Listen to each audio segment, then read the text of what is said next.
Something is stealing the peace from your home right now, and you don't even know it's there. You pray. You go to Mass, you receive the sacraments. You love God with everything in you, and yet there's a heaviness, a restlessness that will not leave. Nights that should bring rest but bring only anxiety. A silence that feels empty instead of holy. What if I told you the answer is not louder prayers, but deeper obedience? What if I told you that God, in His infinite mercy, is trying to show you something right now, something sitting quietly inside your home that has slowly been pushing His grace away? Stay with me, because what I am about to share could change your home, your sleep, your family, and your peace forever. My dear child, listen closely. This is not a message of fear. This is a message of a Father who loves you completely, a Father who sees what is happening inside your walls, even when you cannot. The Catholic Church has always taught that the home is the domestic church, the ecclesia domestica. St. John Paul II called it the first school of Christian life. Your home is not merely four walls and furniture. It is a sanctuary. It is the place where the faith is lived, breathed, passed on, and either protected or slowly eroded. Joshua declared for all generations, "As for me and my house, we will serve the Lord." That declaration is a spiritual covenant, and it carries weight in the heavenly realm. Your home has a spiritual atmosphere, and that atmosphere is shaped not only by your prayers, but by what you allow to remain inside it. The Church, through her wisdom, has always understood this. That is why we bless our homes with holy water. That is why we hang the crucifix on the wall. That is why we place sacred images and the miraculous medal at our doors. These are not mere traditions. These are acts of consecration, deliberate choices that tell heaven, this house belongs to God. But if those holy things share space with what contradicts them, darkness does not simply stay in its corner. It pushes, it seeps, it steals. Today, I want to speak about three things, only three, that God keeps showing me again and again in the homes of good, sincere, faithful Catholics. People who receive communion, people who pray the rosary, people who love Our Lady, and yet their homes feel heavy. Their children feel anxious. Their marriages feel strained. Their sleep is troubled. They don't understand why. I am here today to gently, lovingly tell you why. Before I name these three things, let me speak plainly about how the enemy works, because many Catholics do not think carefully about this. St. Peter tells us, your adversary, the devil, like a roaring lion, prowls around looking for someone to devour. 1 Peter 5:8, but notice, he is not always roaring, most of this quiet, patient, subtle. He does not knock on your door and announce himself. He slips in through what looks harmless, through what looks artistic, through what looks normal, through what everyone else has. The Catechism of the Catholic Church is very clear. Occult practices, superstition, divination, and anything that attributes power to forces outside of God are gravely contrary to the virtue of religion. CCC 21ers and seats 21ers and 7. These are not small matters. These are not cultural preferences. These are spiritual realities. St. Paul warns us, do not be conformed to this world, but be transformed by the renewal of your mind. So Romans 12:2, and yet gently without condemnation. I must say this, many Catholic homes today have slowly conformed, not out of evil intent, not out of rebellion, simply out of unawareness. You cannot pray away what God has already asked you to remove. If there is a wound, you cannot simply cover it and pray for healing. You must first cleanse the wound. Obedience is what allows prayer to work freely. This is not a new teaching. This is the ancient wisdom of our Holy Mother Church. The first thing I must speak about is the most common. It is present in millions of homes, including Catholic homes, and it is hiding in plain sight. It is anything in your home that glorifies, celebrates, or makes friendly what God calls darkness. This includes statues, figurines, decorations, wall art, books, games, films, and images that exalt death, demonic figures, witchcraft, occult symbols, false spiritual powers, graphic violence, or the aesthetics of evil as entertainment. Some of these entered your home as gifts. Some came from travel. Some came through children who said, it's just a game, it's just for fun. Some came through your own hands before you knew better. Now, I am not speaking of sacred art depicting the suffering of our Lord or the martyrdom of saints. The crucifix, the Pieta, images of Calvary. These depict suffering, yes, but they are ordered toward redemption. They lead the eye and the heart toward Christ. I am speaking of something entirely different, objects and imagery that glorify darkness for its own sake, that make evil look exciting, that present demons as heroes, death as something to be worshipped, and the occult as harmless mystery. The Church teaches us the eyes are the lamp of the body. So Matthew 622, what we place before our eyes enters the soul.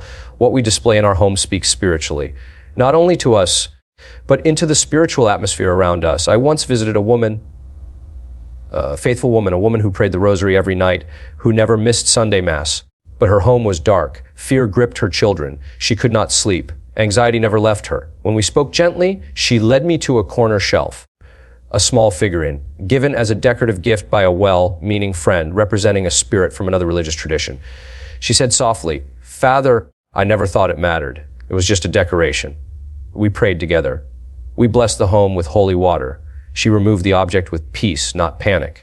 And within days, not weeks, not months, days, the heaviness began to lift. Her children slept. Her prayers felt different. The fog began to clear, not because the object had power over God. Nothing has power over God, but because it had been a small open door. And God's peace, like light, does not enter a room through a closed curtain. We must open the window. St. Paul writes, "Take no part in the unfruitful works of darkness, but instead expose them." Ephesians 5-11, some of you are sensing something right now, a small tug in the chest, a quiet knowing. That is not fear. That is the Holy Spirit who dwells in you through your baptism and confirmation, gently touching a place and whispering this one. Let this one go. Do not silence that voice. The second thing is less physical, but perhaps more powerful in its daily effect. It is what you allow to enter your home through the screen. My dear one, the television, the phone, the tablet, these are not evil in themselves, but they are doors, wide open doors. And what walks through them day after day, hour after hour, shapes the soul of your household more profoundly than most of us realize. Our Lord tells us, "For where your treasure is, there your heart will be also." So Matthew 6:7-21, where we spend our attention is where we plant our heart. And many Catholic homes today are planting their hearts for 6, 8, even 10 hours a day in soil that grows nothing holy. I am not speaking only of obviously immoral content. I am also speaking of the constant noise, the outrage, the fear, the violence, the darkness that streams endlessly into our living rooms and bedrooms. A man came to me, a good man, a man who went to Mass every Sunday without fail. But anger had taken root in him. He was sharp with his wife, impatient with his grandchildren. He felt irritable constantly and could not understand why. He prayed for God to change his heart. I asked him gently, "What do you watch every evening?" Hours of angry political commentary, shouting, division, outrage, conflict, every single day. His spirit was being formed not by scripture, not by prayer, not by the liturgy, but by a screen that trained him to see the world as a battleground and every person as an adversary. When he reduced what he consumed and returned to quiet, to the rosary, to sacred music, to silence, his wife told me with tears, "I have my husband back." The screen had catechized him more deeply than he knew. The church has always understood that what we meditate upon shapes who we become. That is why she gives us the liturgy of the hours, sacred rhythms of prayer throughout the day to sanctify our time, our attention, our hearts. You cannot feed your spirit on darkness all evening and expect to waken God's light. Even 10 minutes of holy silence before the blessed sacrament in your heart, before a sacred image in quiet Lectio Divina, can heal what 10 hours of noise never will. Saint Teresa of Avila said, "The soul always profits by recollection." Choose what speaks into your home, because it is shaping your children. It is shaping your marriage. It is shaping your inner life. And one day, sooner than you think, you will stand before God and account for what you allowed to form your soul. This is not condemnation. This is love. This is a father saying you deserve better than what the world is feeding you. This third thing is the hardest. I ask you to stay with me. It does not glide on a shelf. It does not glow on a screen. It lives in drawers, in wallets, in the locked folders of a phone, in the secret rooms of the heart.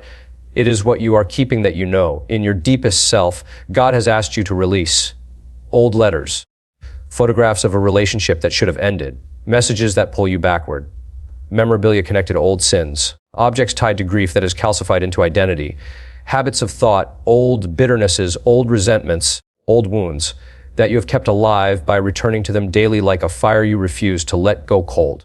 Some of you are married, but keeping a piece of the past alive that poisons the present.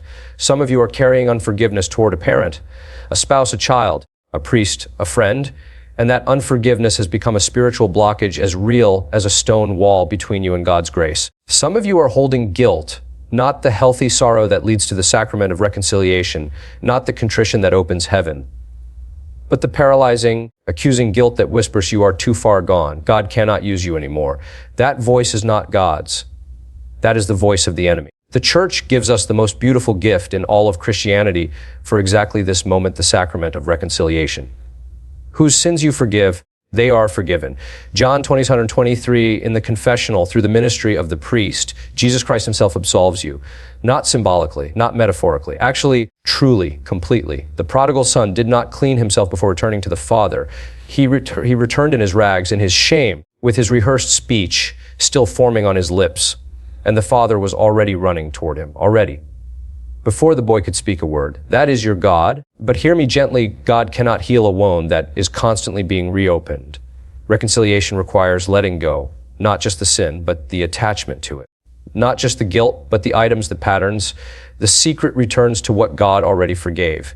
A wound cannot heal while you press your finger into it each day. Forgiveness, including forgiving those who hurt you, is not a feeling. It is a decision. A grace decision made possible by the Holy Spirit within you. It does not mean what happened was acceptable. It does not erase memory. It does not require reconciliation with someone who is dangerous or absent. It means I choose, with God's grace, to release this person from the debt I have held against them. Not because they deserve it, because my soul was never meant to carry this weight. As St. Augustine prayed, our heart is restless until it rests in thee. You cannot enter into that rest while your hands are full of what you were never meant to hold. I say this with the full tenderness of a father who loves you. You have carried too much, for too long. You have blamed yourself for things God has already washed away in the blood of his Son. You have kept wounds open because healing felt like betrayal. You have held on to the past because the future felt too uncertain to trust. But hear this truth which the church proclaims from every altar, in every Mass. At every consecration he came, he suffered, he died, he rose for you. Specifically for you, the thief crucified beside our Lord had no time for a long conversion, no time to make amends, no time to undo the past. He had only a moment and a whisper. Jesus, remember me when you come into your kingdom. And in that same moment, heaven opened. Today you will be with me in paradise. It is never too late to come home. You do not need to be strong to begin. You only need to be willing. Trust is built one small surrender at a time, not through loud promises or perfect behavior, but through quiet choices made in grace. Today I choose to let this go. Today I choose not to return to that memory. Today I choose the sacrament, the priest, the confessional. Today I choose to believe that God's mercy is greater than my past. And some days that is all you can do. It is enough, it is holy. My dear one, before we part, receive these words as a father's blessing over your home and your life. May your nights become quiet, again, free from restlessness, free from fear. May your sleep be sweet and held in the peace of Christ, who slept in the storm. May your heart be freed from every accusation that is not from God. May the light of the Blessed Virgin Mary, Stella Maris, star of the sea, shine into your home and guide you through every darkness. May the Sacred Heart of Jesus find a throne of honor in your home. May your prayers rise to heaven unhindered, like incense, as the psalmist says, before his face, may laughter return. May joy return. May the peace that surpasses all understanding stand guard over your heart and your mind in Christ Jesus. Philippians 4:7, you are not forgotten. You are not finished. You are not too far gone. You are deeply, eternally, irreversibly loved by the God who knit you together in your mother's womb, who knows the number of hairs on your head, who engraved you on the palm of his hand. I close with urgency wrapped in gentleness. Do not say tomorrow. Do not say one day. Do not say when I am stronger.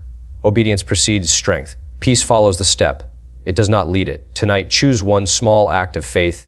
Remove one thing that does not belong in a Catholic home. Forgive one person you have withheld forgiveness from.